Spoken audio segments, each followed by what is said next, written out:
নমস্কার বন্ধুরা, দ্য এক্সামের পক্ষ থেকে আমার সকল বন্ধুদের স্বাগত জানাই। WBSSC গ্রুপ সি এবং ডি এর পরীক্ষা আর বেশি দিন নেই, তাই যারা পরীক্ষা দিবে তারা কিন্তু ভালোভাবে পড়াশোনা শুরু করে দাও এবং দ্য এক্সামের সাথে যুক্ত থাকো। আমার ভিডিওগুলি প্রথম থেকে শেষ পর্যন্ত দেখার অনুরোধ রইল। তাহলে শুরু করছি WBSSC গ্রুপ সি এবং ডি এর 11 নম্বর ক্লাস। আজকের প্রথম প্রশ্ন, সংবিধানের কত নম্বর অনুচ্ছেদে ভারতীয় সুপ্রিম কোর্ট গঠনের কথা বলা হয়েছে? উত্তর হবে 124 নম্বর অনুচ্ছেদ। এই অনুচ্ছেদ অনুযায়ী ভারতের একজন প্রধান বিচারপতি এবং অন্যান্য বিচারকদের নিয়ে সুপ্রিম কোর্ট গঠিত হবে। পরের প্রশ্ন, ভারতের প্রথম জাতীয় উদ্যান কোনটি? ভারতের প্রথম জাতীয় উদ্যান হল জিম করবেট জাতীয় উদ্যান। জিম করবেট জাতীয় উদ্যান 1936 সালে ব্রিটিশ রাজত্বকালে ভারতের উত্তরাখণ্ডের নৈনিতাল জেলায় সংযুক্ত প্রদেশের একজন গভর্নরের নামানুসারে প্রতিষ্ঠিত হয়েছিল। তখন এই উদ্যানটির নাম ছিল হেইলি জাতীয় উদ্যান। পরবর্তীতে 1956 সালে প্রকৃতিবিদ এবং শিকারী জিম করবেটের নামে পার্কটির নামকরণ করা হয় জিম করবেট জাতীয় উদ্যান। তিনি এই স্থানের সূচনার গুরুত্বপূর্ণ ভূমিকা পালন করেছিলেন। উল্লেখ্য যে এই উদ্যানটি প্রথম প্রজেক্ট টাইগারের উদ্যোগের আওতায় আসে। ভারতের প্রথম হাইকোর্ট কোথায় প্রতিষ্ঠিত হয়েছিল? উত্তর হবে কলকাতা। 1861 সালের হাইকোর্ট আইনের অধীনে 1862 সালের 1 জুলাই কলকাতা হাইকোর্ট প্রতিষ্ঠিত হয়েছিল। এর প্রাথমিক নাম ছিল Fort William high court of judicature. Kolkata হাইকোর্টের প্রথম প্রধান বিচারপতি ছিলেন স্যার বার্নেস পিকক এবং বর্তমান প্রধান বিচারপতি হলেন TS শিবজ্ঞানম। মানবদেহের কোন অংশকে রাসায়নিক কারখানা বলা হয়? উত্তর হবে লিভার বা যকৃৎ।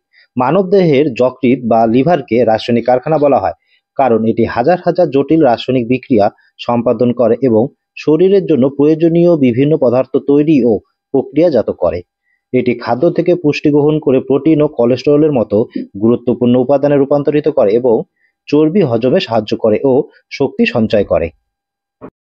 গ্রানাইট কোন ধরনের শিলার উদাহরণ? উত্তর হবে আগ্নেয় শিলা।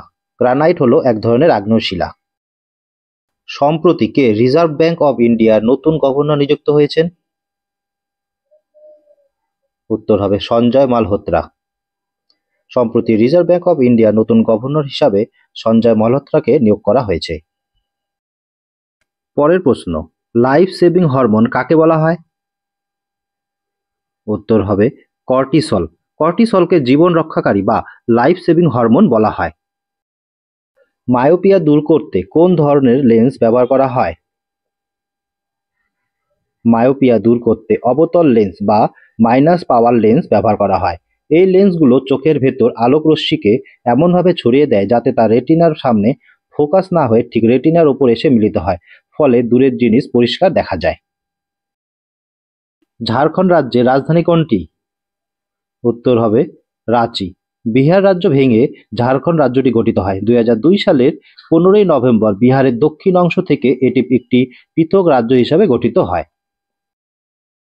সম্প্রতি কোন ট্রেনে প্রথম ATM ব্যবস্থা চালু হয়েছে? উত্তর হবে পঞ্চবটি এক্সপ্রেস। ট্রেনটি মুম্বাইয়ের ছত্রপতি শিবাজী মহারাজ টার্মিনাস থেকে নাসিকের মানমাড জংশনের মধ্যে চলাচল করে। এটি ভারতীয় রেলওয়ে এবং ব্যাংক অফ মহারাষ্ট্রের একটি যৌথ উদ্যোগ। নিম্নের কাকে আয়ুর্বেদের জনক বলা হয়? উত্তর হবে চরককে আয়ুর্বেদের জনক বলা হয়। সম্প্রতি ভারতের কোন রাজ্য ভিক্ষা নিষিদ্ধ করেছে? উত্তর হবে মিজোরাম। বর্তমান ভারত প্রবন্ধটি কে লিখেছিলেন? বর্তমান ভারত প্রবন্ধটি লিখেছিলেন স্বামী বিবেকানন্দ। এটি প্রথম 1899 সালের মার্চ মাসে উদ্বোধন পত্রিকায় প্রকাশিত হয়েছিল এবং পরে 1905 সালে একটি বই হিসাবে প্রকাশিত হয়। রাজ্যসভার সদস্য হওয়ার জন্য ন্যূনতম বয়স কত? উত্তর হবে 30 বছর। সম্প্রতি 2025 সালে 18তম প্রবাসী ভারতীয় দিবস কোথায় অনুষ্ঠিত হয়েছে? 2025 সালের 18তম প্রবাসী ভারতীয় দিবস উড়িষ্যার ভুবনেশ্বরে অনুষ্ঠিত হয়েছে। ICC women's cricket world cup 2025-এ সর্বোচ্চ রান সংগ্রাহক কে? উত্তর হবে দক্ষিণ আফ্রিকার লরা উলভার্ড, যিনি 571 রান করেছিলেন।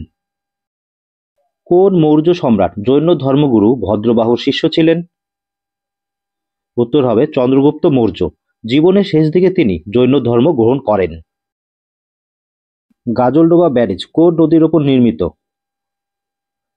গাজলডোবা ব্যারেজটি তিস্তা নদীর ওপর নির্মিত। এটি পশ্চিমবঙ্গের জলপাইগুড়ি জেলার ওদলাবাড়ি অঞ্চলে অবস্থিত এবং এর প্রধান উদ্দেশ্য হল কৃষি জমিতে সেচ সরবরাহ করা।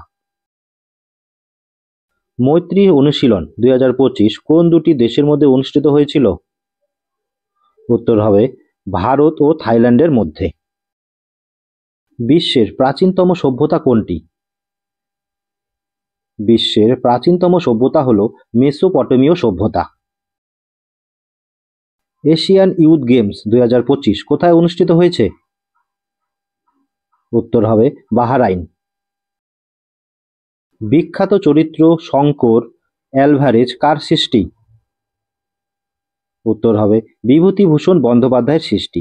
তিনি তার বিখ্যাত উপন্যাস চাঁদের পাহাড়ে এই দুটি চরিত্র সৃষ্টি করেছেন। আলোকবর্ষ বা লাইট ইয়ার কিসের একক? আলোকবর্ষ বা লাইট ইয়ার হল দূরত্বের একক, যা মহাকাশে বিশাল দূরত্ব পরিমাপ করতে ব্যবহৃত হয়। এটি এক বছরে শূন্য মাধ্যমে আলো যে দূরত্ব অতিক্রম করে তাকে বোঝায়। বিশ্বের বৃহত্তম মরুভূমি কোনটি? বিশ্বের বৃহত্তম মরুভূমি হল আন্টার্কটিকা এবং উষ্ণ মরুভূমিগুলির মধ্যে বৃহত্তম হল সাহারা মরুভূমি। ওয়ার্ল্ড টেস্ট চ্যাম্পিয়নশিপ 2025 কোন দেশ জিতেছে? উত্তর হবে দক্ষিণ আফ্রিকা। দক্ষিণ আফ্রিকা 2025 সালের বিশ্ব টেস্ট চ্যাম্পিয়নশিপ জিতেছে। তারা ফাইনালে অস্ট্রেলিয়াকে 5 উইকেটে পরাজিত করে এই শিরোপা অর্জন করে। এটি ছিল দক্ষিণ আফ্রিকার প্রথম বিশ্ব টেস্ট চ্যাম্পিয়নশিপ শিরোপা জয়। বিখ্যাত চরিত্র ফেলুদা কার সৃষ্টি? উত্তর হবে সত্যজিৎ রায়।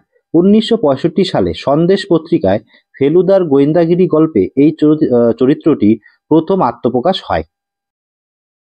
প্রথম ভারতীয় আইসিএস কে ছিলেন? প্রথম ভারতীয় আইসিএস ছিলেন সত্যেন্দ্রনাথ ঠাকুর, যিনি 1863 সালে এই পরীক্ষায় উত্তীর্ণ হন। ভারতের শিবাজী উৎসব পালনের সূচনা কে করেন? ভারতের শিবাজী উৎসব পালনের সূচনা করেন বাল গঙ্গাধর তিলক।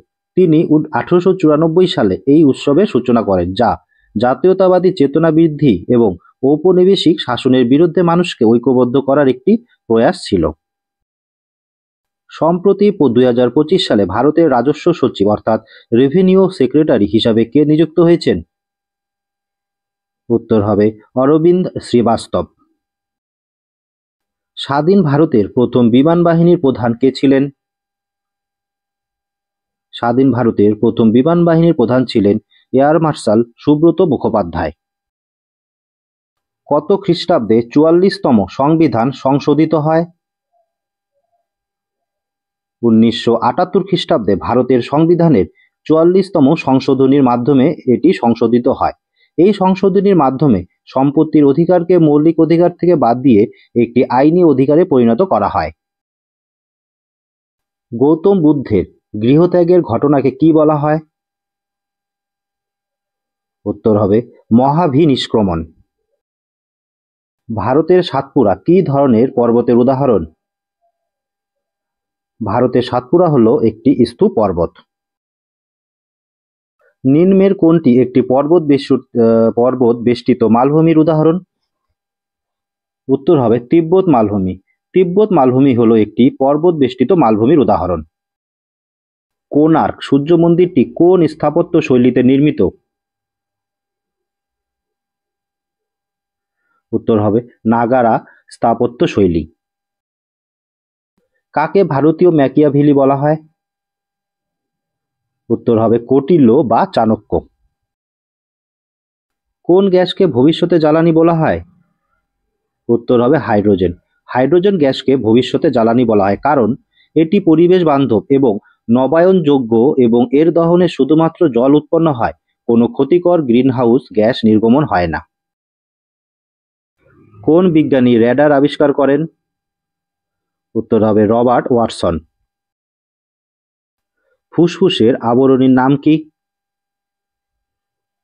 ফুসফুসের আবরণীর নাম হলো প্লুরা।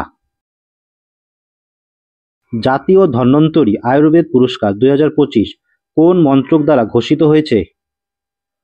উত্তর হবে আয়ুষ মন্ত্রক দ্বারা।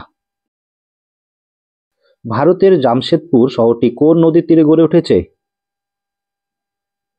ভারতের শিল্পনগরী জামশেদপুর শহরটি সুবর্ণরেখা নদীর তীরে গড়ে উঠেছে।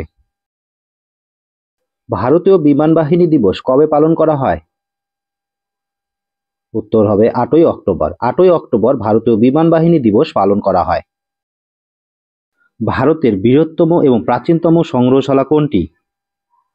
ভারতের বৃহত্তম এবং প্রাচীনতম সংগ্রহশালা হল ইন্ডিয়ান মিউজিয়াম, কলকাতায় অবস্থিত। এটি 1814 সালে এশিয়াটিক সোসাইটি অব বেঙ্গল দ্বারা প্রতিষ্ঠিত হয়েছিল এবং এটি এশীয় প্রশান্ত মহাসাগরীয় অঞ্চলের প্রাচীনতম এবং বৃহত্তম বহুমুখী জাদুঘরগুলির মধ্যে অন্যতম। এখানে 6টি প্রধান বিভাগে নিদর্শন রয়েছে, যেমন শিল্প, প্রত্নতত্ত্ব, নৃবিজ্ঞান, ভূতত্ত্ব, প্রাণীবিদ্যা এবং অর্থনৈতিক উদ্ভিদবিদ্যা। 2025 আইসিসি মহিলা ক্রিকেট বিশ্বকাপ কোন দল জিতেছে? উত্তর হবে ভারত। নিম্নের কোন রোগটি ব্যাকটেরিয়া দ্বারা সৃষ্টি হয় না? উত্তর হবে ইনফ্লুয়েঞ্জা। ইনফ্লুয়েঞ্জা একটি ভাইরাস দ্বারা সৃষ্ট রোগ। আকাশের উজ্জ্বলতম নক্ষত্র কোনটি? আকাশের সবচেয়ে উজ্জ্বলতম নক্ষত্র হল সিরিয়াস। ভারতের নাসিক শহরটি কোন নদীর তীরে গড়ে উঠেছে? ভারতের নাসিক শহরটি গোদাবরী নদীর তীরে গড়ে উঠেছে। এটি ভারতের একটি গুরুত্বপূর্ণ হিন্দু তীর্থস্থান। এখানে প্রতি 12 বছর অন্তর কুম্ভ মেলা অনুষ্ঠিত হয়। পরের প্রশ্ন, মানবদেহের কোথা থেকে ইনসুলিন নির্গত হয়? উত্তর হবে অগ্ন্যাশয় থেকে। পশ্চিমবঙ্গে রেশম চাষের জন্য কোন জেলা বিখ্যাত? পশ্চিমবঙ্গে রেশম চাষের জন্য মুর্শিদাবাদ জেলা বিখ্যাত। কোন Portuguese governor blue water policy চালু করেন?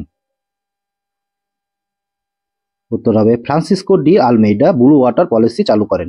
এই নীতির উদ্দেশ্য ছিল ভারতের মূল ভূখণ্ডে দুর্গ নির্মাণের পরিবর্তে আরব সাগর এবং ভারত মহাসাগরে পর্তুগিজ নৌ আধিপত্য প্রতিষ্ঠা করা। বিশ্ব স্বাস্থ্য সংস্থার সদর দপ্তর কোথায় অবস্থিত? উত্তর হবে সুইজারল্যান্ডের জেনেভাতে অবস্থিত। এটি 1970 সালের 7ই এপ্রিল প্রতিষ্ঠিত হয়। পরের প্রশ্ন, বায়ুমণ্ডলের কোন স্তর থেকে বেতার তরঙ্গ প্রতিফলিত হয়? বায়ুমণ্ডলের আয়োনোস্ফিয়ার স্তর থেকে বেতার তরঙ্গ প্রতিফলিত হয়। এই স্তরে সূর্যের বিকিরণের কারণে প্রচুর আয়ন ও ইলেকট্রন থাকে, যা রেডিও তরঙ্গকে প্রতিফলিত করে পৃথিবীতে ফিরিয়ে আনে, ফলে দীর্ঘ দূরত্বের রেডিও যোগাযোগ সম্ভব হয়। আজকের মতো এখানেই শেষ করছি। ভিডিওটি যদি ভালো লেগে থাকে তাহলে অবশ্যই লাইক, শেয়ার, কমেন্ট এবং সাবস্ক্রাইব করে দিও। ধন্যবাদ।